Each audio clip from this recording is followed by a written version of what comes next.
We start off with something that can actually help you like it helped me. Support for the Don Lemon Show comes from ZBiotics. Now listen, I've got to tell you about this. It's game changing. It's a product that I use before a night out with drinks. It's called pre-alcohol, and it's the world's first genetically engineered probiotic developed by real PhD scientists to tackle those rough mornings after drinking. Here's how it works. When you drink, your body turns alcohol into a toxic byproduct in the gut. That's what leaves you feeling wrecked the next day. It's not dehydration like we all thought, that we've all been told. ZBiotics pre-alcohol actually produces an enzyme to break that byproduct down while you sleep. So the first time I tried it was before a big dinner party out with friends. I've told you about it. I had my pre-alcohol before the first glass of wine or first cocktail, and the next morning, well, I was on top of my game. No sluggishness, no fog, just ready to go. And with fall here, football games, tailgate parties, this is a perfect time to try it. Go to zbiotics.com/lemon and get 15% off of your first order with the code LEMON. They even back it with a 100% money back guarantee. Hello, everybody. Welcome to Lemon Live at 5. Thank you for joining us. Oh, boy. Here we go. Once again, is democracy dying? Is democracy dead? Is free speech dead? I think that free speech might be dead. Now, as we left you yesterday, right when we left you yesterday, there was some major breaking news. Where do we start? Someone in the chat says, where do we start? I have been on Capitol Hill all day speaking to lawmakers, and every single person I've spoken to is concerned about free speech, even conservatives. Now, they may not say it publicly, but privately, they're like,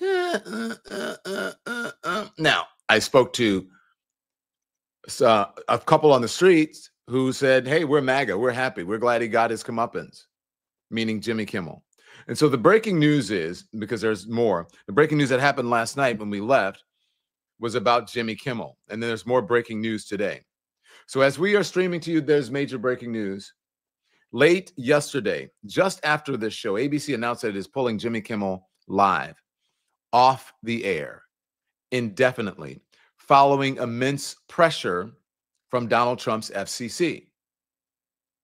And then just moments ago, the Federal Communications Commission, his name is Brendan Carr. He is the head of the FCC, has all but stated and explicitly that the administration might seek to do the same with multiple TV programs, including, but not limited to, Late Night with Seth Meyers, The Tonight Show with Jimmy Fallon. And then later on this evening, The View came into the discussion. Is this a death of free speech? The death of free speech in America? Some folks believe it is. From the very people who claim to be the supporters, proponents, and guardians of free speech are now canceling people, and they all of a sudden don't believe in free speech. It is shocking. And then more breaking news on top of this. Are you ready for this one? The President of the United States is now saying, maybe he didn't mean it that. I don't know if because he doesn't really have command of the English language, right? He's not great with sentence structure, grammar, all of that stuff. That networks can't criticize him. They're not supposed to. Listen. When you have a network and you have evening shows and all they do is hit Trump, that's all they do. If you go back, I guess they haven't had a conservative on in years or something, somebody said. But when you go back and take a look, all they do is hit Trump. They're licensed. They're not allowed to do that. They're an arm of the Democrat Party. They're licensed. They're not allowed to do that. What are we living in? Now, listen, I know let me tell you what the argument is going to be. But if you listen to it, he is saying, because, if you actually, sentences, right? What I believe he's trying to say is that they're biased and you're not supposed to be that. Maybe that is the part that you're not supposed to do.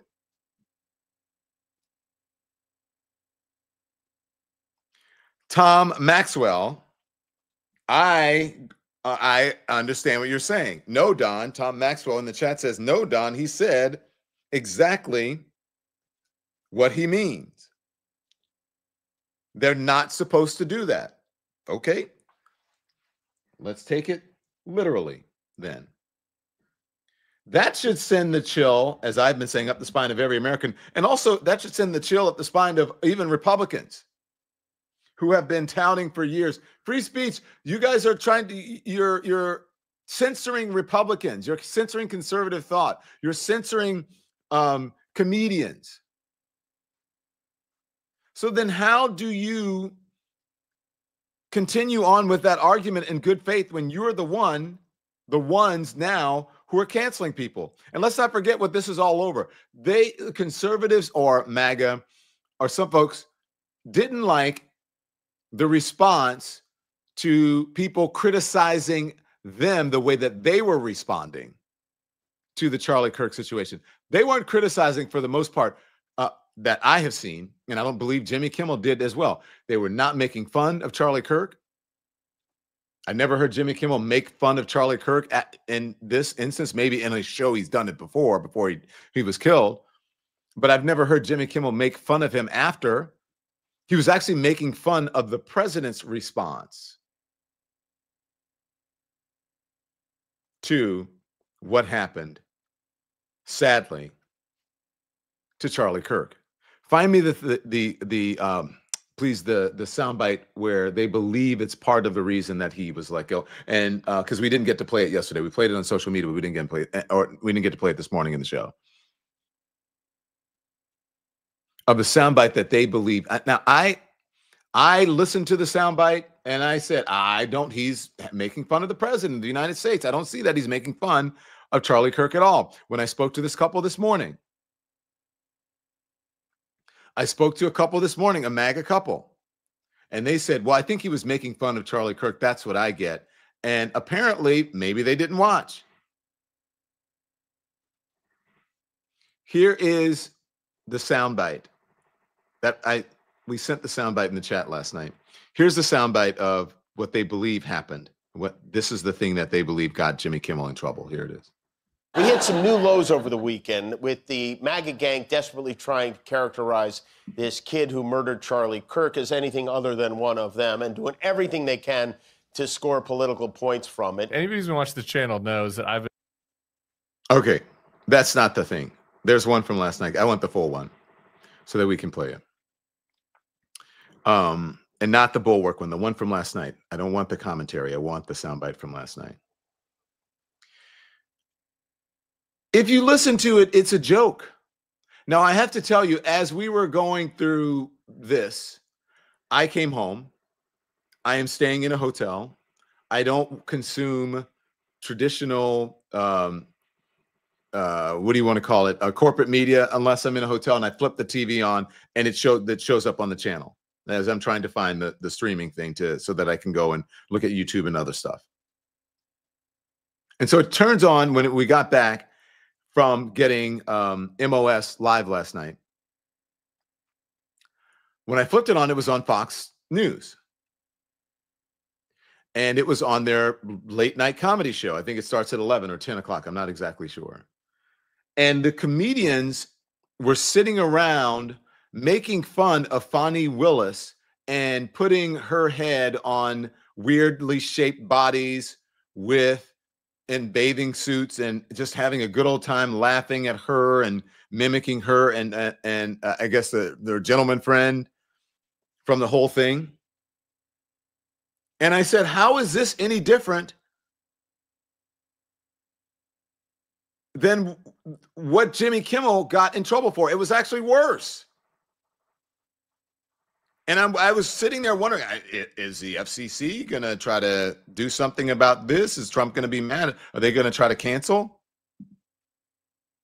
Like, what is that? Here's Jimmy Kimmel. You tell me if you hear anything that you think is fireable.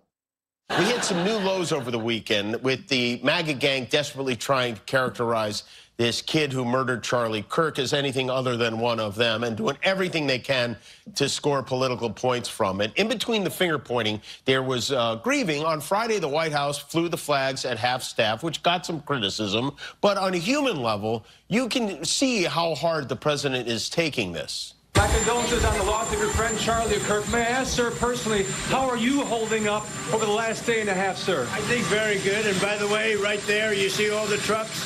They've just started construction of the new ballroom for the White House, which is something they've been trying to get, as you know, for about 150 years. And it's going to be a beauty. Yes. He's at the fourth stage of grief, construction. There's demolition, construction. This is not how an adult grieves the murder of someone he called a friend. This is how a 4-year-old mourns a goldfish. Okay, now, did you hear anything in that? Do you think he was being insensitive to Charlie Kirk? He barely mentioned Charlie Kirk. He was making a joke about the president and the president's response.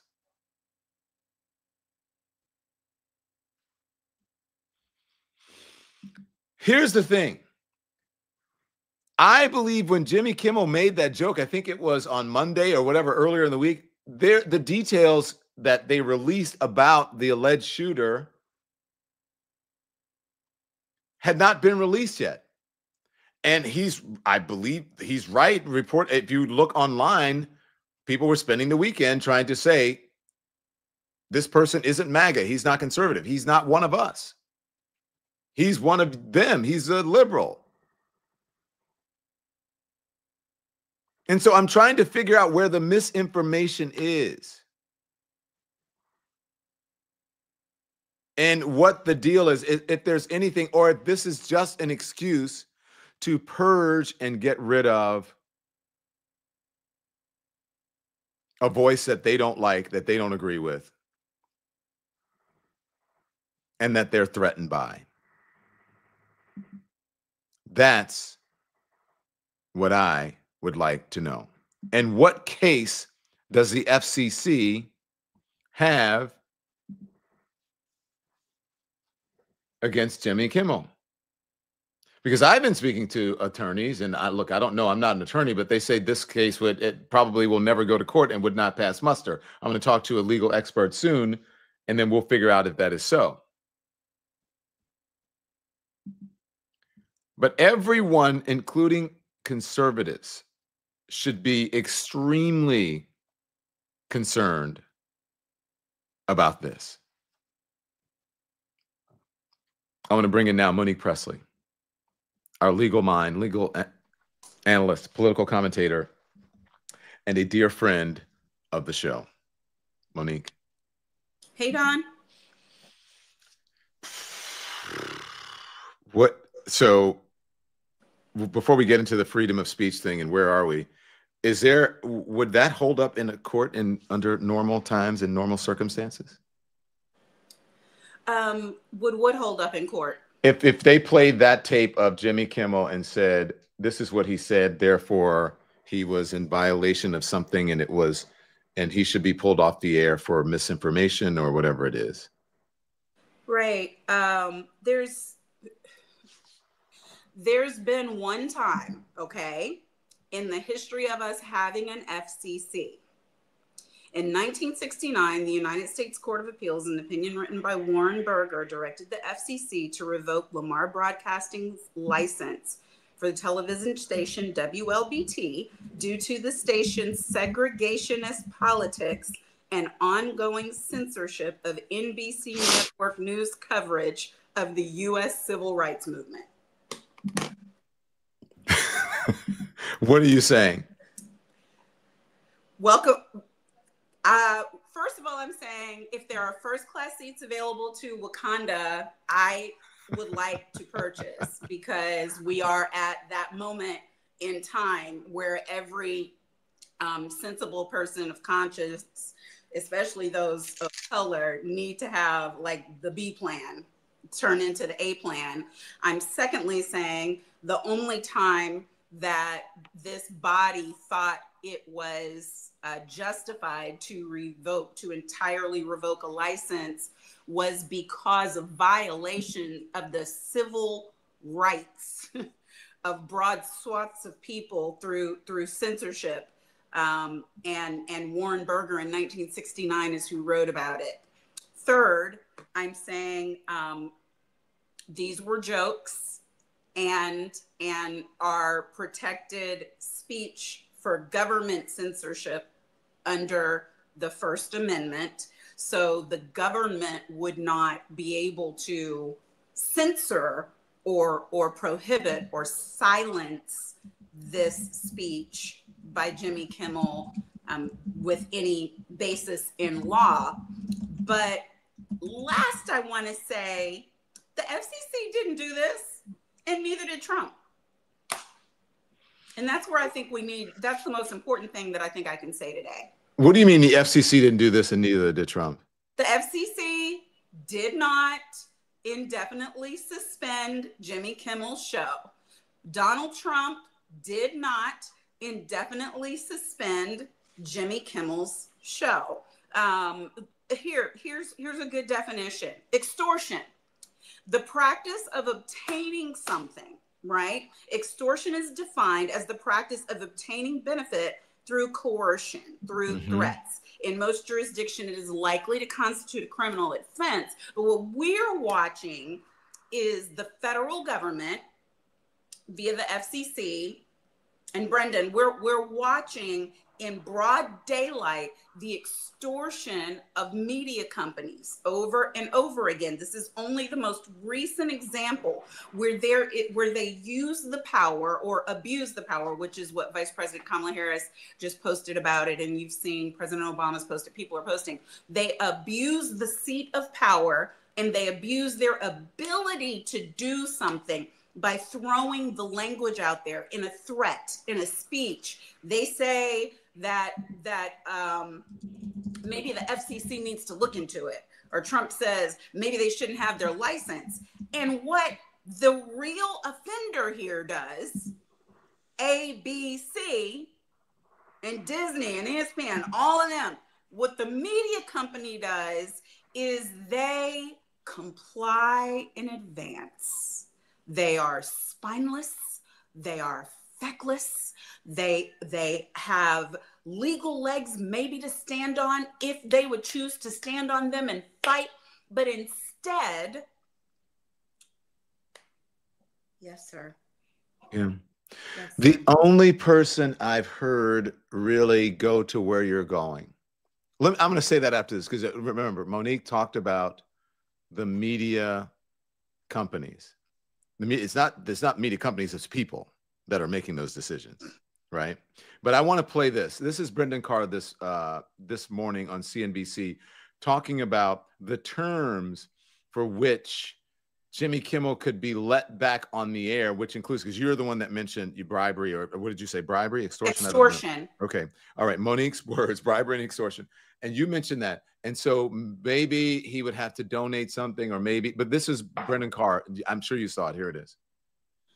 According to the New York Times, late Wednesday, I'm just quoting here, Sinclair, another owner of many local TV stations, said that it would also suspend Mr. Kimmel's program and called on Mr. Kimmel to apologize and make a meaningful personal donation to Mr. Kirk's family and the activist political group Turning Point USA. Do you think that's an appropriate remedy of the situation? I think Sinclair has every right to call for that. Again, Sinclair affiliates with Disney. They take Disney contract. They have a contractual relationship with Disney, and that's between the two of them to figure out, what's going to make sense to make both of them comfortable with the relationship going forward. But again, over the years, it would be unthinkable for Sinclair, for Nexstar, for local TV stations to actually say, you know what? We're not going to take this particular programming that's coming out of New York and Hollywood and send it to Pennsylvania and Utah. And so the idea that local broadcasters feel like they can push back, I think that's a much, much healthier dynamic for the country right now. Monique? Yeah. So extortion I just want to give the difference between extortion and the call for this third-party bribe, which is what that was. So extortion is when you gain a benefit through coercion. So that's what the FCC is doing. Oh, maybe we need to not have these licenses. Maybe this merger that's supposed to be going on between Tenga and whomever, maybe that shouldn't happen. Okay, and we'll do it. We'll have Brendan Carr be in a speech somewhere and just say it as an aside. And so then everybody in ABC land starts scurrying around because they are succumbing to the pressure, and they are not standing up, not just for their talent, but for their rights as a company in the United States and for their duties as a media company. They're not standing up for any of that. Bribery is when you offer something of value to somebody in power, like whether it's a government entity or here, the government entity is inviting the bribe through payment to Turning Point. Now, the reason why that's absurd is because of what you already showed. Jimmy Kimmel's comments placed no insults on Charlie Kirk or on the Kirk family or on Turning Point. Pay Turning Point for what? Exactly. Mm-hmm. The insults all landed at the feet of the nincompoop. And it's the low moron in the White House who is offended, and his minions and his sycophants, they're the ones who are doing this. And then Don, I don't know if you guys are going to talk about this later or not, but he confirmed it on Air Force One today. The occupant of the White House confirmed, oh yeah, I mean, they have licenses. They shouldn't, all they do is say 97% bad things about me. They shouldn't be able to say bad things about me. They have a license. I don't think they should get to do that. Yes, So we play that. We play that when you weren't here. When you were backstage, we played it. He's saying that they have licenses. They can't do that, meaning criticize. Right, because we don't live in a place now, apparently, where you can criticize if you are criticizing those who are in power. The criticism can only go one direction. And that's why even, there's this little mini debate going on in the House right now over this resolution. And all of the whereases are like, whereas freedom of speech is so important, whereas political debate should be a right of every citizen, blah, blah, blah. And they don't mean that. I mean, yeah. They're not the free speech guys anymore. They're not the get rid of cancel culture people anymore. I want you to stand by, Monique, because we're going to talk about the former president, Barack Obama. We talked about Barack Obama yesterday, and it was such a breath of fresh air. Also, Kamala Harris, as you mentioned, we're going to show their tweets and what they're saying about this. And then you're going to hear from someone who has a similar idea that you have about who's mainly responsible for this, meaning the people who run these companies. 1 minute for a word from our sponsors. Support for The Don Lemon Show also comes from Mint Mobile. Now, let's be honest. How many of you are guilty of procrastinating? Putting off something that could save you a ton of money? That was me. Until I heard about Mint Mobile's best deal of the year. 50% off unlimited premium wireless for new customers. For just $15 a month, you get premium wireless on the nation's largest 5G network. You keep your phone, you keep your number, you keep your contacts, and you're going to get crystal clear calls and lightning fast data, the same quality as the big three carriers without the big three prices. So my team has tried Mint Mobile, and the service was rock solid. Zero difference in coverage or quality. But here's the thing.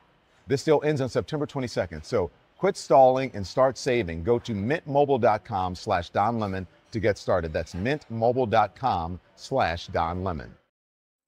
Okay, so thanks to our sponsors. Monique, this is a break the glass moment for America. And I think that everyone who has a platform should stop being afraid, because, if we are all together, we have a better chance of surviving rather than being afraid, rather than cowering. You mentioned the owners of these companies.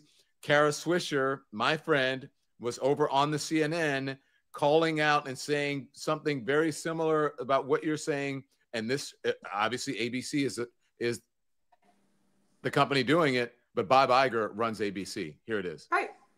I think a lot of journalists should focus in on Bob Iger at ABC, someone who is running Disney. This will be a real tarnish on his reputation. Someone I admire very much, but in this case, it's really astonishing that executives like him are bending a knee, and that's precisely what he's doing, or being silent about this. He needs to explain himself, or at least in a much more full way. Probably next is NBC. Certainly, CNN is under the crosshairs, would be my guess. And obviously, there's been some discussion about Paramount and Larry Ellison, who's going to get control of TikTok, also buying Warner. This is a consolidation of Trump-leaning owners also, and that'll have some impact. These people can do whatever they want with these private companies. And again, this is an autocrat's playbook of controlling the media, or at least bringing it into line with the administration. Mm-hmm. Now let's talk about that. So Bob Iger runs Disney, or ABC. Bob Iger runs ABC, and is Disney as well, correct? Right now, who did she mention? She said, CNN is in the crosshairs. CNN is owned by Discovery. That's David Zaslav. CBS right now, still until the merger is complete, it was Sherry Redstone who bowed to pressure for 60 Minutes, and then they needed to make the merger. I think the merger is done, but I don't think Ellison has quite taken over. And then, as Kara mentioned, Larry Ellison will now be in charge of CBS, and then TikTok and Paramount. Who did I miss? CBS, ABC, ABC. That's Bob Iger. That's Bob Iger. No, NBC, Brian Roberts, Comcast. Okay. And so those are the folks who are really making the decisions, plus some of the board, some of the shareholders. And in Warner Brothers Discovery at CNN, the largest shareholder is John Malone, who was on Kara Swisher's podcast a couple of weeks ago, maybe 2 weeks ago, talking about, bias and the blacks, right? I don't know if you saw that quote about, people say we don't have bias, but just like we have bias for blacks, the blacks in this country, or blacks. And then on and on. There's others I may be missing. And Fox News, of course, Rupert Murdoch. Well, all except for the interesting thing is Rupert Murdoch is the only one right now that appears to be somewhat pushing back against Donald Trump, because he's being sued along with the Wall Street Journal by Donald Trump. I mean, and they already had to pay all that money. So to a certain extent, they feel like that you got my pound of flesh. I'm not going to give you another one. I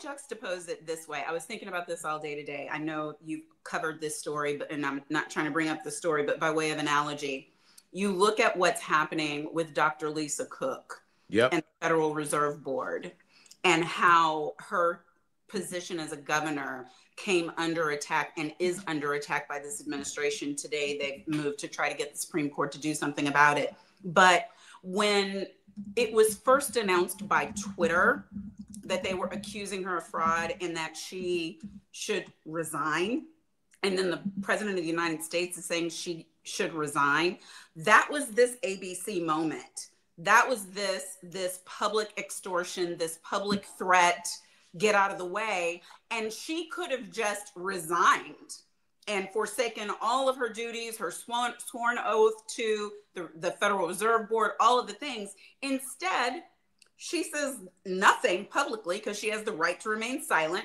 She lawyers up with Abby, and she fights. And not only does she fight, but so far she is winning because she had the spine to fight. Are you saying that these men are spineless? I'm saying these men are spineless. I'm saying two things.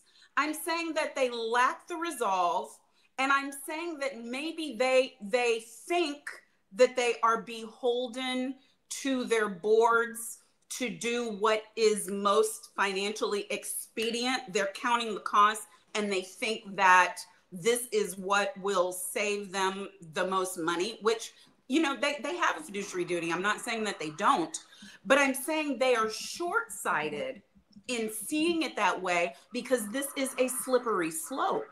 This is not your one and done. That's why with Stephen Colbert, like they're putting nothing in its place. They're letting it run out, and then they're not even going to try again, because they realize that in this moment, criticism, if you are beholden to either the government or if you answer to financial institutions and the government has some control over whether you are on the air or not, that criticism, that even jokes, the skin is so thin. It's so thin that they at this point are not able to be free to say anything. But the reason why it's a miscalculation is because we have the power. We have the power. ABC is nowhere without viewership.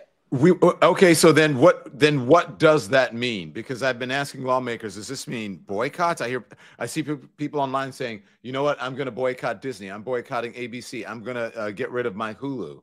I'm canceling, and I'm going to boycott and just not watch ABC. Where do you stand on that? Where I stand, and I'm talking about it this week for the Week with Monique, but I stand where Kendrick led us, and where you have solemnly been directing us for months and months now at the end of every single show. Turn the TV off. You don't have to wait for the boycott. You don't need no announcement. You looking at me right now? You pissed about what they did? Turn it off. It's real simple. We don't have to do it in an organized fashion. Yeah. We don't have to make any pronouncements. Turn it off. Cancel your subscriptions. Get your news with independent media. It is middle fingers up for everything and everyone that wants to control our freedom of speech or wants to control what should be our right, which is to choose our programming and support programming that goes along with our values. And so if they're going to be hypocritical about it, and hey, it's not that you just don't watch the news slot where Jimmy Kimmel used to be. No, hit them where it hurts. Figure out what their top viewership is on and turn that off.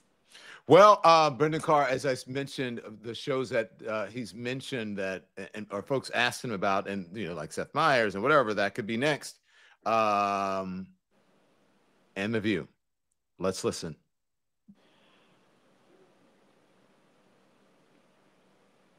A lot of people think there are other shows on ABC that maybe run afoul of this more often than Jimmy Kimmel. I'm thinking specifically of The View, and President Trump himself has mentioned Jimmy Fallon and Seth Meyers at NBC. Just wondering, do you have comments on those shows, and are they doing what Kimmel did Monday night, and is it even worse on those programs, in your opinion? Well, if you can be unfunny, that's fine. And a lot of people are sort of saying that, well, people are punishing Kimmel because they don't like a joke that he told. But, we don't need to rehash it here. But obviously what he said was not a joke. It wasn't presented at all that way. But when you look at these other TV shows, what's interesting is the FCC does have a rule called the equal opportunity rule, which means, for instance, if you're in the run-up to an election, you have one, partisan elected official on, you have to give equal time, equal opportunity to the opposing partisan politician. So far, so good. But there's an exception to that rule called the bona fide news exception, which means if you are a bona fide news program, you don't have to abide by the equal opportunity rule. And over the years, the FCC has developed a body of case law on that and has suggested that most of these late night shows, other than SNL, are bona fide news programs. And potentially, I would assume you can make the argument that The View is a bona fide news show. But I'm not so sure about that. And I think it's worthwhile to have the FCC look into whether The View and some of these other programs that you have still qualify as bona fide news programs and therefore exempt from the equal opportunity regime that Congress has put in place. Okay, you're all right, Miss Legal Analyst, legal scholar. First of all, second, I didn't even recognize that at first that Scott Jennings, is he on the shot? I haven't seen him in years, but my goodness, he's thin. Anyways, that's you know, that's a whole nother show. But is he, first of all, that equal opportunity thing is, I don't believe, I'm a limited knowledge. We did not have to abide by that because I guess we were bona fide news when I was at CNN. And by the way, The View, two things here. The View is, I believe, under the ABC News umbrella. So they would be covered by that because they're actually run by ABC News. They have to go through ABC News' standards and practices, et cetera, et cetera, et cetera. And why would you want to cancel or get rid of a show that's named The View? That's the whole point of it. You're coming on to give your point of view. That's the thing. Then what? There's no more analysis, no more points of view. People can't have differing opinions on shows because they certainly do on Fox News. And Fox and Friends, by the way, to my understanding, is not under the Fox News umbrella. It is under the entertainment umbrella, reportedly, of News Corp. So then that means Fox and Friends is going to have give equal time to conservatives, to liberals, because they have a bunch of conservatives and a bunch of Trump supporters and a bunch of MAGA on all the time, but you don't see that equal amount. They do have liberals on, but not in equal amounts. So are they going to have to do the same thing? Because they're not under the news umbrella. The View is under the news umbrella. Right. So Fox and Friends is following that entertainment rule, as do most of the late night Fox shows that really aren't news. So they always have some liberal person, whoever they can find, who's willing to come on there as a balance. And The View, by the way, does that too. Even though they are under the news umbrella, they make a point of having conservative leaning women at the table. Even though I don't think they've ever had any maggots at the table. But either way, listen, the rule now is ouch. If it hurts, then you can't say it. And the person who decides if it hurts or not is the man baby in the Oval Office. Those are the new rules. And the only way that you fight those rules is by allowing for them to walk out whatever they think they can of consequences. Chicago is another example. Oh, you still saying you come in here? You think you're coming here with the guard, with whatever? Okay, you're going to be fighting tanks and ice trucks and snow plows, and you're not coming anywhere near our city. Keep trying. Are you really? We told you not to come here, but if you're going to do it, it's going to be a battle. You have to be willing to be in the fight, or you don't have any legal protections. Now, I'm going to say what's obvious. A lot of people don't want to create bad law. And so that's the other thing that's going on, because elections have consequences. And the grand old party spent multiple decades working to get to the point where they could stack the Supreme Court the way that it is stacked now. And they believe that if they fight, ultimately they're going to lose, because the Supreme Court is the second arm of the executive branch. Okay, look, I just want to do it correct in real time. According to, this is, I don't know about AI, it is saying that no, Fox and Friends airs on Fox News Channel, which is part of the Fox News media division, not the entertainment umbrella under the Fox Corp. But I'm not sure what it is listed under. But so I just want to give that clarification, because people are litigious, right? Yes. That's all I'm saying. Okay, so let me say this. There are conservatives who are out there now saying, okay, this is not what I voted for. It's a little bit late for that. You've got the MAGA sphere, the what do you call it? The brosphere, the manosphere, folks out there who may have performed at the MAGA election rally, or supported Donald Trump on there and had him on their podcast or on their streaming shows. You have all of that. And you even have some of the biggest names in MAGA and conservative media, people who influence the MAGA party, biggest names, who are now coming out and saying, this is bullshit. First, like 1 minute. You don't give it away. Well, a word from our sponsors. 1 minute. Support comes from Shopify. This show that you are watching or listening to right now, it started as a dream, and Shopify turned that dream into a reality, not just for us, but for millions of entrepreneurs. Shopify powers 10% of all e-commerce in the US, from household names to folks launching their very first product. When we launched the Don Lemon Show, the merch line on the Don Lemon Show, Shopify gave us the tools to make it happen. Don't know how to build a website? They've got beautiful templates ready to go. Need help reaching customers? Shopify has got easy to run email and social media tools. Stuck at 2 a.m., you don't know what's going on? Their 24/7 support team has your back. They have 24/7 customer service. And now you can start for just $1 a month. That's right. Go to shopify.com/lemon to sign up and bring your idea to life. Okay? That's shopify.com/lemon. Turn those dreams into with Shopify. Thanks to all of our sponsors. Thank you so much to all of our sponsors. Hi. So Andy, my production team is telling me, is my mic low? Am I not close enough to the microphone? No, you're good. I'm good now? Okay, great. Okay.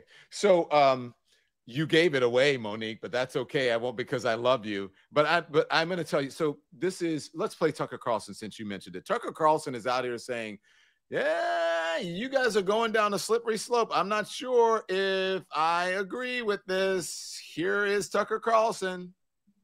You hope that. You hope that Charlie Kirk's death won't be used by a group we now call bad actors to create a society that was the opposite of the one he worked to build. You hope that. You hope that a year from now, the turmoil we're seeing in the aftermath of his murder won't be leveraged to bring hate speech laws to this country.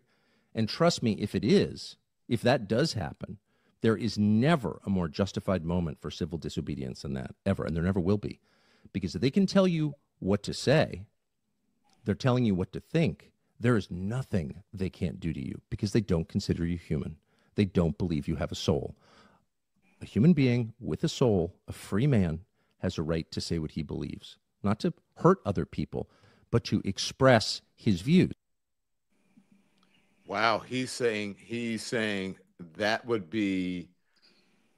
civil disobedience would be justifiable. Mm-hmm. I mean, Tucker will say a lot, but I'm sure he means that. You know, I was back in the day before he went completely off the rails. I used to be on his show all the time. And the one thing that I will say is we pleasantly disagreed lots. It was never filled with animus. And I was always given the time to say whatever it is I wanted to say. And at the end of it, he was always respectful. He definitely believes that everybody should get to have their say. And, you know, and that was part of his bread and butter. Like for him, he viewed it as if he was always the smartest person in the room. So being in the one-on-one exchange with people, then that's what made for his show. But yes, he is correct that free speech is this moment where you have to figure out how you can get in the fight, how you can lean in, how you can become involved, because we're at the point where we're knocking on the door of the bedrock principles of our Constitution. Let me jump in here, because I always think about this when I think about the First Amendment, and for what it is happening now, where we are going, this is the entire reason that the First Amendment exists. Monique, am I wrong? I'm going to give you a quote here, because we know what the First Amendment means: freedom of speech, freedom of the press, freedom of expression. Okay? There is a phrase in the First Amendment that says, Congress shall make no law respecting an establishment of religion or prohibiting the free exercise thereof, or abridging the freedom of speech or of the press, or the right of people to peaceably assemble and to petition the government for a redress of grievances. Now, when it says Congress shall, how I'm interpreting that, you tell me if I'm wrong, that means the government shall make no law respecting an establishment. And it appears that although they're not making laws, that they are not abiding by the Constitution. And therefore, to me, I would presume that the government is overstepping its authority to be able to prohibit the First Amendment. The foundational statement restricts the federal government from infringing on religious freedom, free speech, free press, assembly, and the right to petition the government. I'm just saying. No, I feel like that's happening right now. No, that's not what's happening. Okay. We're going to be like me and Tucker. You and Tucker, we're going to disagree. Go on. No, we're not going to disagree, but this is where President Obama's comments come in. This is where Vice President Harris's comments come in, and this is where my let's put them up. And since you're going to talk about it, Monique, so you want to talk about President Obama first, and we'll put it up so that you can take it away. That's what he says. After years of complaining about cancel culture, the current administration has taken it to a new and dangerous level by routinely threatening regulatory action against media companies unless they muzzle or fire reporters and commentators it doesn't like. Yeah, and what's the one where they show Karen? Oh, the one from this morning, Karen Atiyeh. We have that. We'll show it. I think it's all in a slide. Yeah, we have that from this morning. We'll get it for you, and then we can show. Do you want us to put up Vice President Harris or wait for the Barack Obama one? You can go on and talk about it. We'll put it up as you're talking about it. And so when he uses that and says that this is just that type of example where media companies are complying in advance. They are the ones. This is precisely the kind of government coercion. The First Amendment was designed. Yeah, there you go. To prevent. Yeah, thank you, guys. And media companies. What I can't see what that word is. I'll read it. This is precisely the kind of government coercion that the First Amendment was designed to prevent, and media companies need to start standing up rather than capitulating to it. Because it's not that Congress has made a law, has made or abridged speech. They haven't. The laws are still what they are. They haven't been changed. It's not even that this corrupt administration has made a direct or taken a direct action against one of these companies. Like with ABC, there was no direct action. There was just these threats, this coercion, this extortion. I define for everybody extortion. It was up to and is up to the media company to either, one, say, no, you can't, no, you won't, and we will not, or two, do what they did and go ahead and call themselves eliminating the point of concern, even when it was something so egregious where Jimmy Kimmel didn't even say anything that came close to the way that they couched the accusation. Like it's not near a violation. And frankly, he has said so many more egregious things about this president. I mean, his monologues are rough on this administration. I think they just use this moment because they know how pissed off everybody in the magosphere is about the Kirk murder. They used this moment because they thought that a company like ABC wouldn't want this pressure and that it would all get wrapped up in the same umbrella and get confused, and they would look like they're saying something or excusing the actions of a murderer, even though it was nothing close to that. Yeah. The Vice President, Kamala Harris, tweeting out this in response. What we are witnessing is an outright abuse of power. The administration is attacking critics and using fear as a weapon to silence anyone who would speak up. Media corporations, from television networks to newspapers, are capitulating to these threats. We cannot dare to be silent or complacent in the face of this frontal assault on free speech. We, the people, deserve better. Now, I'm glad that both she and Barack Obama did this. Monique, how long have we been talking about this? I've been talking about it for 3 years now. And yeah. I mean, that's what I was. Yes. And you know, I mean, and I started make it make sense 3.5 years ago. And that was my rationale then. that we have to have spaces where we are not beholden to corporate interests and we are not beholden to government to be able to tell people the truth and to offer expert commentary that is based in fact. And that is what you fight to do every single day. Now, how long will we have any of these spaces? I don't know. I don't know. But while we have this, we have to use it. This is not the time. As you said when you started, as the Vice President Harris is saying, this is not the time for silence. And that is even under threat of danger. Because a lot of content creators, media people, members of Congress have been experiencing very high threat levels since the murder of Charlie Kirk. And that is something that is being faced every day. Don, you know, I be texting you like friends. What you mean about security? Is that what you're saying? Well, I heard you, and you're not the only one, and so we're good. But you are a called person doing what it's on your life to do, and I believe that the praying mamas and grandmamas and sisters like me are going to keep you safe and keep those safe who are doing the Lord's work right now in this season. But I also believe that we have to recognize that there is danger. You know, we didn't get any civil right skipping through daisies. This is a fight. Yeah. This is a okay. fight. Let me play this because I said that there were, Tucker Carlson is saying one thing, all right, and then now these are, remember, I told you guys know all about the manosphere and the folks who helped to propel Barack Obama, who helped to propel Donald Trump into office a second time.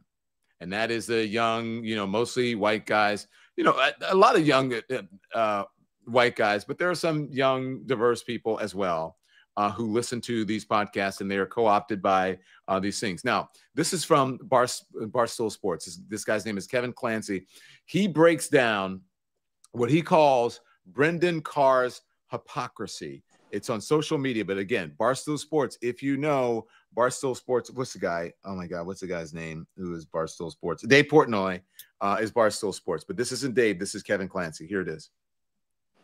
It's long. All right, the Jimmy Kimmel suspension goes way deeper than just your typical cancel culture saga now that we know about the details of the potential Nexstar merger and the FCC's hypocrisy. Before I tell you everything that I got wrong and what I didn't know about the situation, let me explain where I was coming from with my mentality with my first reaction. I don't really like Jimmy Kimmel. I find him to be a snarky hypocrite. I think he's as much to blame for this political tension as the people he hates. So when he got suspended, I viewed that as a win for anybody who doesn't like the extremist point of views. And the reason I thought that is because for like the last decade, I've been trying to compromise and meet people halfway on the idea of cancel culture. Not politically, because I don't really align with left or right, but as a content creator who says jokes and has said inflammatory things and has crossed the line before, I ordinarily would side with people who get canceled and say that's fucked up. I should be able to say whatever I want and make whatever joke I want. And in an effort to compromise and meet people halfway, I thought we were operating under this philosophy of you can have free speech, but there are consequences for your words. Because that's what I heard for a decade straight with politically correct people trying to cancel controversial people. So my opinion was, why doesn't this fall under that same umbrella, right? Jimmy Kimmel has an audience. He works for a company. There are shareholders. You have responsibilities. You have to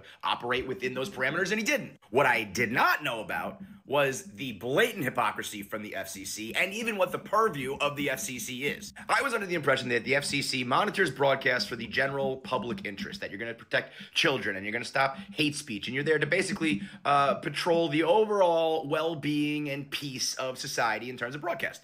When it comes to things like language and ratings for children and rap lyrics like Eminem, they're like, hang on, if something is going to disrupt things too much, we've got to take a look at that. Well, this is Brendan Carr, the head of the FCC, in 2019, flat out saying the FCC does not police speech in the name of public interest and that the government should not censor speech at all. Now, we fast forward to yesterday, after Nexstar threatened to preempt Jimmy Kimmel with their 28 local stations and essentially force the suspension of Jimmy Kimmel. Brendan Carr comes out and says, I'd like to thank Nexstar for doing the right thing. They have an obligation to serve the public interest. That is about as blatantly hypocritical as it gets. Now, the next part of this situation, Nexstar announced they were trying to merge with their biggest rival that would create this one gigantic media conglomerate, but the problem was that kind of violates FCC rules about how much power one group can have on television. But just recently, Brendan Carr, our boy Mr. Hypocrite, said that his mind was open to getting rid of those artificial limits on how many TV stations one company can own. Now, how do Nexstar and Carr connect? Well, Brendan Carr went on a podcast and said he believes the individual licensed stations are the ones that need to step up and say, we don't want Jimmy Kimmel. So Nexstar, who's trying to get this merger done and needs to break the rules and needs the FCC to change their mind on some of the laws, sees Brendan Carr saying, here's what I want from you guys. And they say, let's fucking give it to him so that we can get our merger done and get our $6.2 billion. It's always about the money. It's never about the free speech. It's never about protecting rights. True. It's always about the money and how to get it. I was dead wrong. Shit is fucked on so many levels.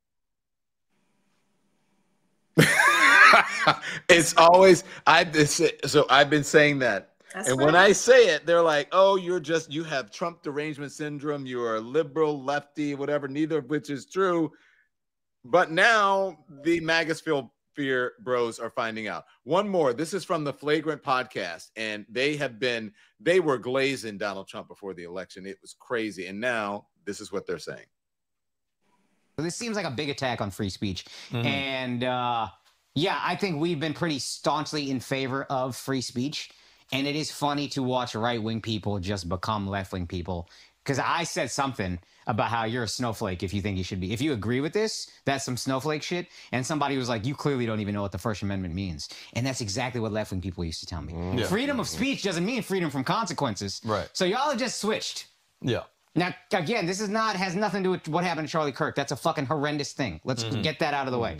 But in terms of censorship, freedom of speech is more under attack now, honestly, than I think it has ever been. I don't know if that's me being hyperbolic. Maybe. I mean, as far as what Jimmy said, I think it's untrue, or at least unfair. I don't agree with what he said. I don't like what he said. We should also say that. I don't agree with what he said. I don't like what he said. He should be allowed to say it. And what happened to Charlie Kirk is worse. Charlie Kirk should have been allowed to say the things we didn't like. Jimmy Kimmel should be allowed to say the things we didn't like. That's just what America is. Yeah. And freedom of speech, I've seen it truly under attack in India, where it's like you can go to jail. This is closer to that than I think what the left was doing.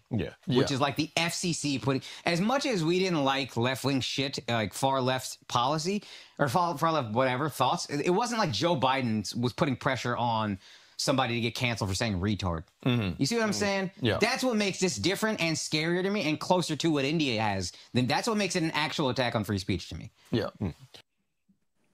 Interesting. Okay. I don't know. After listening to it, I'm not exactly sure what that means. How could they? I mean, I don't understand how these people did not know that. Brendan Carr wrote, didn't he write the media section or the freedom of speech section or the whatever reportedly of the Project 2025? Didn't he do the preamble to that or at least the opening statement, or if not the whole thing? Yep. Well, no, Russell Vode is a chief author, now OMB director, but yes, Brendan was an author also. And I mean, they're walking out their plan, but people didn't want to believe that it was real. And now that we are in it, and everything is rolling out just on top of each other, it's rolling out so quickly compared to Trump 1, because they had a plan and they had people who are not even trying to do good governance. They're just trying to execute the plan. That's the only agenda. And that's why I think what you said is so important. We cannot be silent.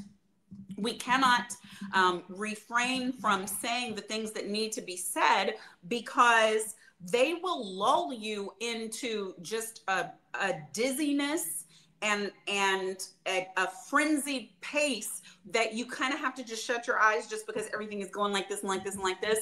They do that on purpose with the warp speed of it so that nobody has time to respond. And then the response is just let it be. I'm going to worry about my one job. Thank God I still got one. I'm going to worry about my light bill. Thank God my lights are still on. Everybody gets very insular because this all seems like too much. So yeah, free speech is under attack. His comparison to other countries where you can be jailed for speaking was an appropriate one. But my bottom line is Still, you must resist corporate America. You must resist things that are being done to you so that we have some democracy left. That is the only way. And these people on the right who understand, I think they're getting it. Oh, okay. We all sell purple crayons. And right now, under this administration, they don't like the people wearing blue selling the purple crayons, but they're leaving us alone because we wear red. Well, times can change. So if they start passing these laws, you know, I mean, they need to pray that Judge Mo, when it's my turn, won't have a good memory. I am okay, Monique. Let's talk, because you and then there's some other stuff that I want to play for you, but let's talk. You said that we needed a plan A instead of a plan B. Now, I don't know if people are actually going to execute on this, and are they going to do it? It's like all the rich people in New York saying, "Oh, we're going to leave New York if Mamdani is elected." And it's like, is that real, or are you just being sort of petulant or whatever? For the first time, I'm hearing serious people, especially Black people, say, "I'm out. I'm trying to figure out whether it is Barbados or Portugal or wherever." What you think? Makes sense. Okay, then but let's let W. Kamau Bell talk, and then I want you to answer the question. Go on. Okay. Be defined as like not as privileged as Jimmy Kimmel, but not somebody who could be rounded up by ICE. We're being encouraged to just sort of like, it'll be fine. We're being encouraged to just put our heads down and just sort of hope that like they won't keep squeezing that but that's how it always works. They keep squeezing it until they get to the rest of us. And so I think this is right now, it's weird to think of like Jimmy Kimmel and Stephen Colbert as like the canaries in the coal mine. But if they're telling us we're not afraid of rich white men, what can the rest of us do? What can we expect them to treat the rest of us if we say the wrong thing on social media, or if we make the wrong joke in front of the wrong person? How can we expect that we're going to get through the day every day and be able to live our lives the way we want to if they're not afraid of going after the rich white guys? Monique, does he have a parent? Does he have a parent? He has a parent, and the parent is not moot. Here's the thing. When this election went the way it went, and I really believed that they stole it, but I understood that it didn't matter whether there were actually enough people in this country who voted for that man again after Trump won, or if they had figured out a way with all the, don't worry about the votes, we got enough votes, with whatever was going on with the box and Musk and all of the things. I posted then and said, I'm a crisis manager by trade, and part of crisis management is good risk management. So you should have your exit strategy. If you are in any way a member of an oppressed group, you should now have an exit strategy. And I think I even said, and yes, that means you too, white women, whether you want to believe that you are part of a disadvantaged group or not, or whether you will even mind it, given the way you just voted again, then you're going to have a plan. And I said that for me, that plan involves like the bag that's always ready at the door. It involves knowing where the money is. It involves knowing where the passports are and having pictures of them. It involves safe words for me and my children. It involves secure lines of communication. I mean, all of those things are just things that are always happening, but I have elderly parents. And so it involves what would need to happen for them. And there were people who wrote under it and said, I understand why you're saying this, but what about those of us who really just day to day don't have what we need to be here? Like the thought of being able to leave for the vast majority of us is not even a real one. And I answered with 4 words. And it's the same 4 words I'm going to use for you today, and I'm going to do it without crying. That's why I fight. I'm not here because I have to be. I can do it tomorrow. Bye. Wow. Today and figure it out. No, I can grab the one kid who's still here with me and not off at college and be the hell out and figure the rest of it out later. Monique, I want to play something that I think it's important to play, and that is Martha McCallum. Do we have that, producers? The interview? Yes. Okay, can we play it, please? We do see polling that doesn't poll well in the economy. The recent Vox polling said 52% say the economy is worse under this administration. You've got unemployment at the highest rate in 4 years. Groceries made a big jump in the last term. So how is that? You're looking forward with these plans that you just talked about. When will people feel that, Mr. Well, Trump? when the factories start opening. I mean, right now we're building them. And, you know, Fox polling, I have to tell you, I've told you before, it's the worst polling I've ever had. It's always, I mean, during the election, they had me winning by a little bit, not by a massive amount. And Fox polling, I've told Rupert Murdoch, go get yourself a new pollster because he stinks. And this is for years now. But I will say that we have all of these things are being built. Car companies are moving back. You know, we lost 50%, 54% of our, we were the automobile capital of the world. And all of a sudden it got robbed by China, Japan, Germany, all these countries.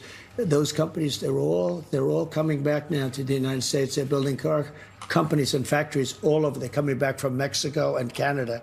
We lost a lot to Mexico. We lost a lot to Canada. They're all coming back because of the tariffs. Without the tariffs, a different story, but they're coming back because of the tariffs. And you're going to see that kick in probably in a year or so. We know that's not true. So, but we're doing well anyway. Look, we have right now, when you look at our numbers, Jump in there, lady. Oh my gosh. The investment that's being made in our country is, again, Biden's at $250 billion, right, and we're at $17 trillion. Yeah, that's a big number. No, nobody's ever heard of a number like that. There's never been a number like that. So with regard to people's feeling about the economy and the tariffs, and you know, some polls show that people are concerned about the tariffs as well. That's only because they don't understand the word tariff. I mean, look, again, we have all this money, trillions of dollars pouring into our country only because of the tariffs. I mean,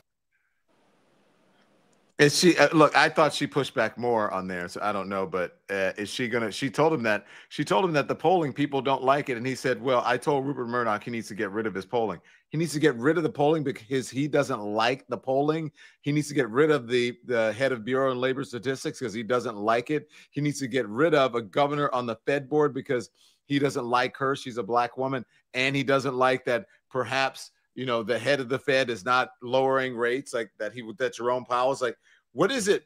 If it doesn't shape his fucking reality, that is not necessarily reality, then he wants to fire everybody. It's loony. It's nuts. There's probably some good medical terminology. There's clinical diagnoses available just that run the gambit on him. But again, there are millions of people who know that about him and voted anyway. I saw your interview with those people who came out at Capitol Hill today, who said the reason why he was sent back is, you know, like a big middle finger to the big government. Yeah, and I was like, well, wait a minute. How is that them putting their thumb on the scale and telling media companies what they can do? How is that smaller government? And he said, well, I think that's oversimplifying it. And I've said, how so? It didn't really get a good answer, but you know, I wanted to hear them out. Yeah, no, I mean, you obviously do a much better job of being able to kind of ride with people on that. That's why you do great on the streets, because my face would just betray everything. But what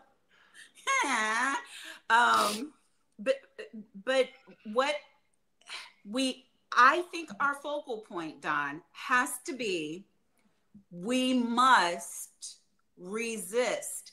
And I am spending less and less time, as in no time, trying to come to an understanding with people who found reasons, any reason, to vote for this man who is tearing down our democracy and who touts over and over again the principles of an autocrat and of a white supremacist. I don't have those conversations anymore. I want for us to understand that we must get off of the couch all of the people who already agree with us but didn't think it was this dire and therefore did not vote.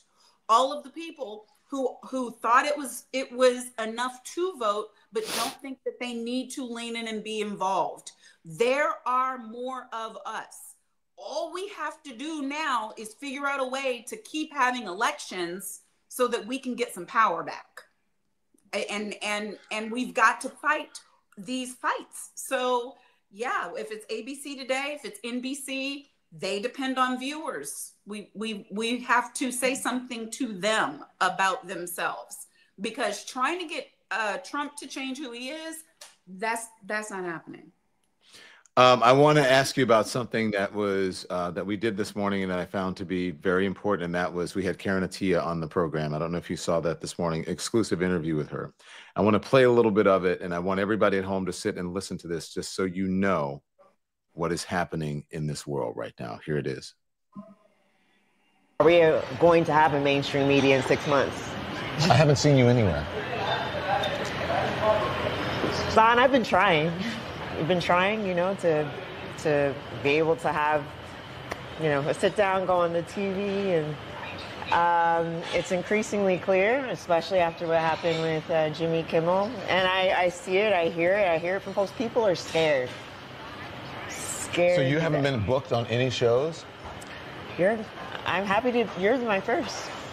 You came to independent media first. I came to independent media first because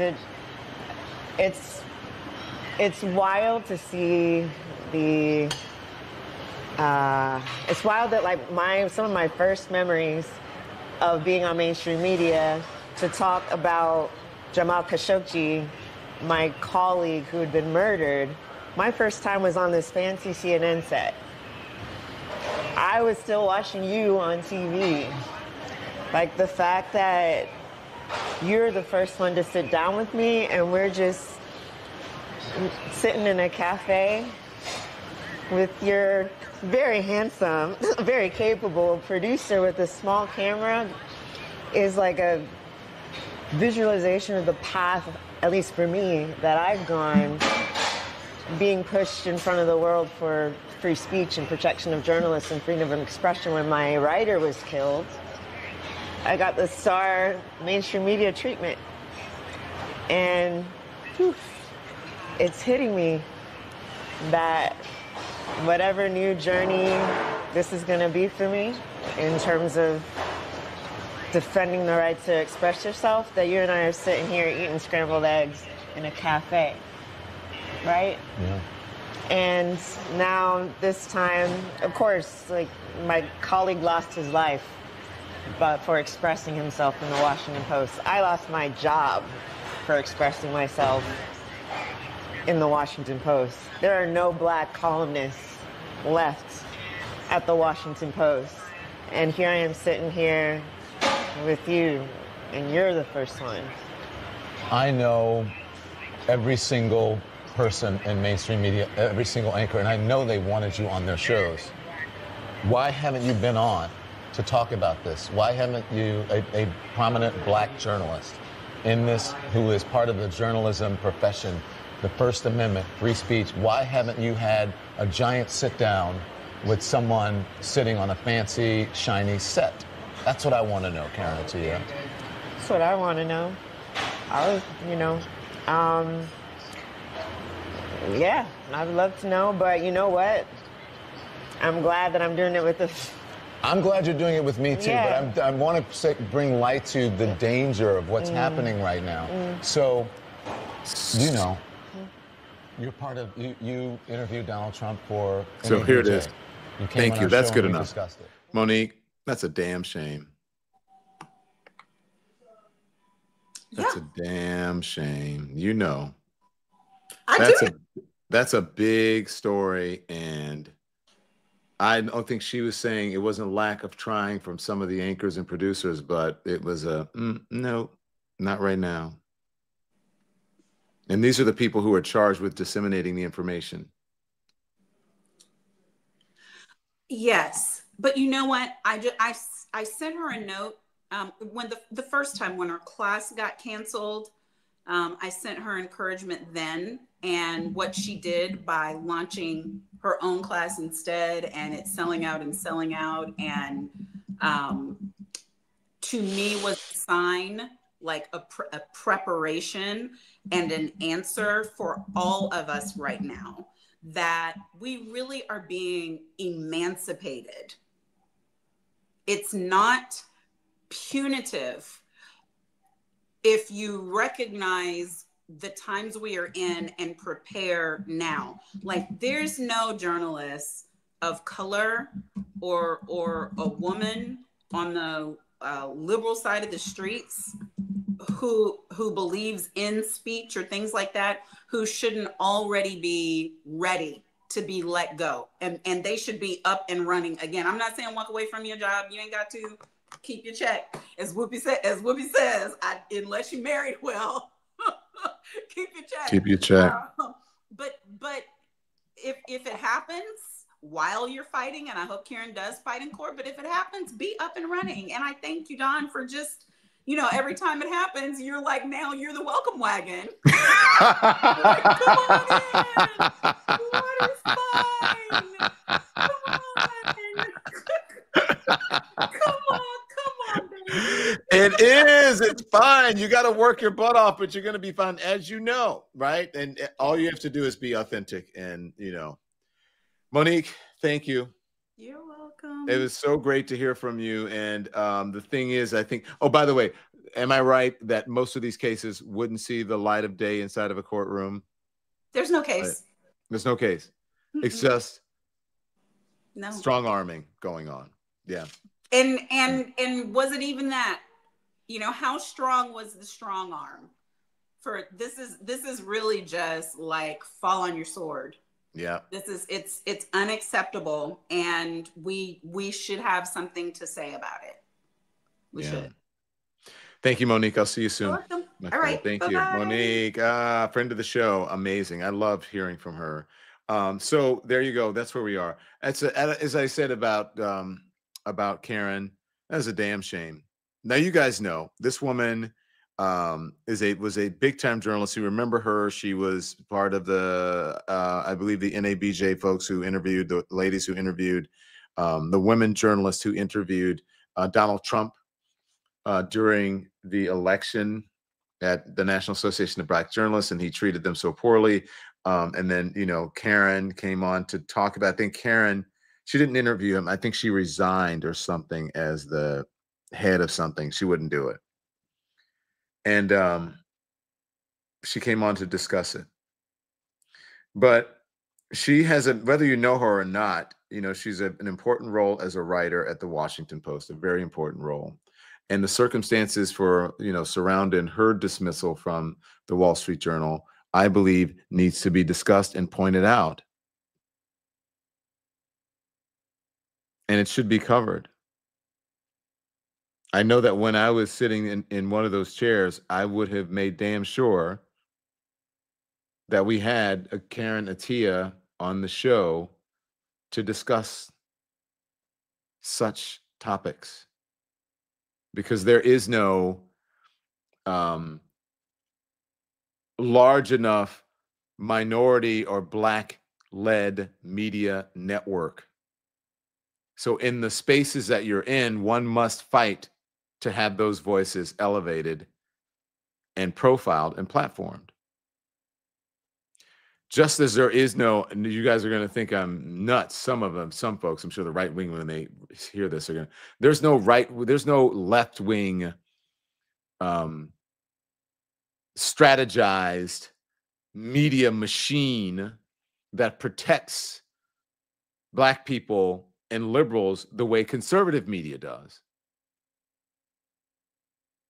The New York Post writes about it, Fox puts it on, and then Fox puts it on, and then the Daily Mail does that, and then whatever, and they just demonize people they consider to be liberals or anti-Trump or MAGA or whatever, and doesn't believe in their ideology, and they just, just keep writing and badgering and reporting, if you want to call it that. They just keep doing all of that, and they all watch. They go from radio, oh my gosh, this person's terrible, liberal, and then they go on to Fox and Friends in the morning, and then they go on Fox in the afternoon, and they go on to the conservative radio, and then they go on to the Piers Morgan show, and then they go on to the broadcasters, and then they go on to this and whatever. And it's just a cycle where they just sort of feed off of that energy of owning the libs and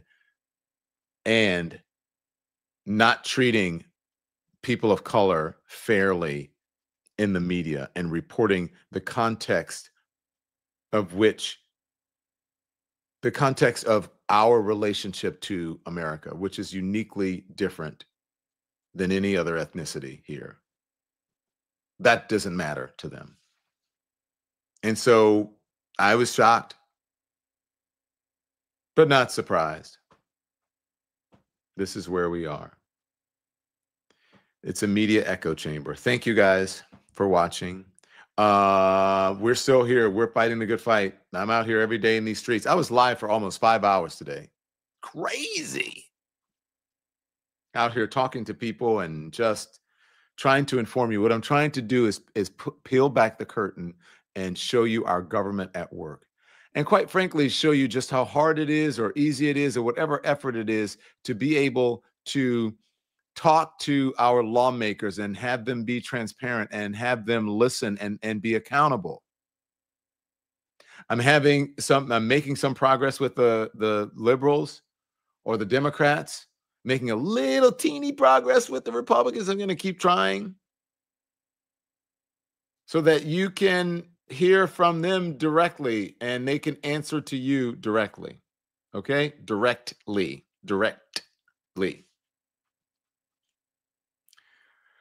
So with that, we need you to support us. We would love for you to support us. We would love for you to become a member of the channel. We would love for you to become a subscriber. The subscribe button is at the bottom of the screen. Make sure you hit the like button, okay?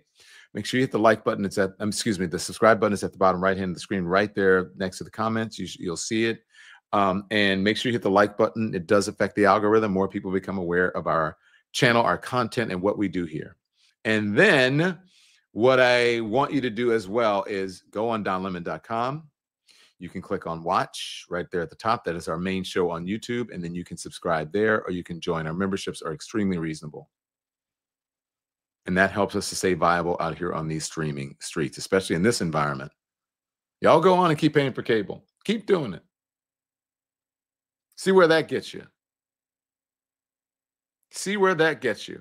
And then if you back out, if you want to know anything else about the show, our Substack and other stuff, it is there. And also you can go to our merch store and get this. So they see the hats, some of the hats are behind me, and the merch is there. So you can get our merch. That helps support us as well. And also I love seeing people out in the wild in their Don Lemon Show merch. It warms my heart. Okay, so thanks everybody for watching. As I always say, you can be informed without being inundated. And if there's some breaking news, I'm going to bring it to you live. I did it last night after we went off this live, and then I went and did live Man on the Streets. So if something breaking happens and it warrants it, then I'll come back on live. But until I see you tomorrow morning at 10 a.m. for Hot Topics, be informed without being inundated and turn the TV off. Thanks everyone for watching. Your support means the world to us. So make sure you hit the like button and you subscribe to our channel to make sure that you never ever miss a video. We're live every day, 10 a.m. Eastern time. We drop even more content at 2 p.m. Eastern and 5 p.m. Eastern. And if you want more Don Lemon Show content, we'd love for you to become a member of the Lemon community, where you will receive access to special community posts. you'll get exclusive content and members-only live shows. So head over to our channel page or click the join button on this video. Again, thank you for watching. We appreciate your love and your support.